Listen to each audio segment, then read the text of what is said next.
Music by Gaurav Rosal.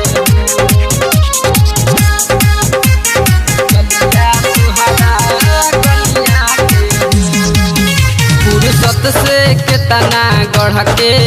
भेजले धरती पर भगवान जी जेतना यादा का दिलवा मिठौ तने बा मुस्कान जी फुर्सत से केतना गढ़ के भेजले धरती पर भगवान जी जेतना यादा का दिलवा मिठौ तने बा मुस्कान जी कैसे बताई दिल के अपना होलिया के हो कैसे बताई दिल के अपना होलिया के हो गजबे चमकता छलिया तुहरा गलिया के हो गजबे चमकता छलिया तुहरा गलिया के हो।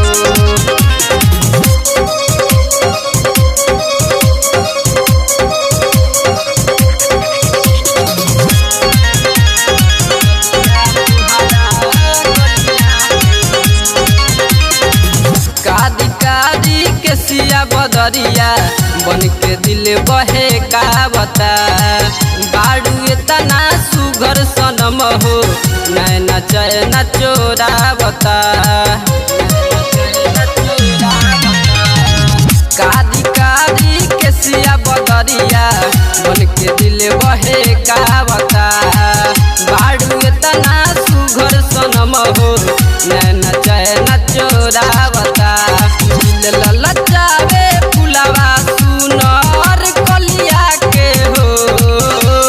दिल ललचावे फुलवा सुनर कलिया के हो गजबे चमकता छलिया तुहरा गलिया के हो गजबे चमकता छलिया तुहरा गलिया के हो।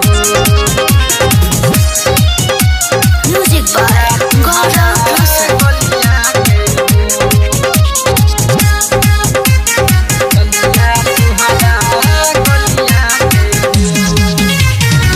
चांद सूरज सारा जोरिया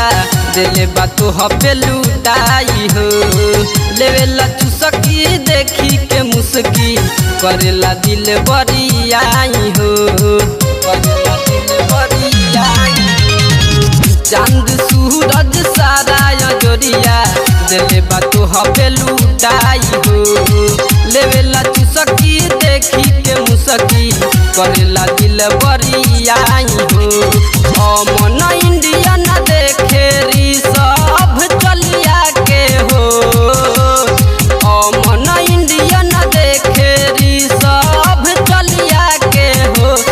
गजबे चमकता छलिया तुहरा गलिया के हो गजबे चमकता छलिया तुहरा गलिया के हो। फुर्सत से केतना गढ़ के भेजले धरती पर भगवान जी जेतना यादा का दिलवा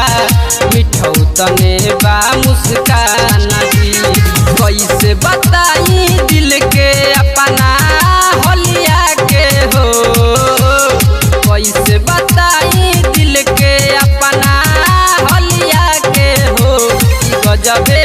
चमकता छलिया तुहरा गलिया के हो गजबे चमकता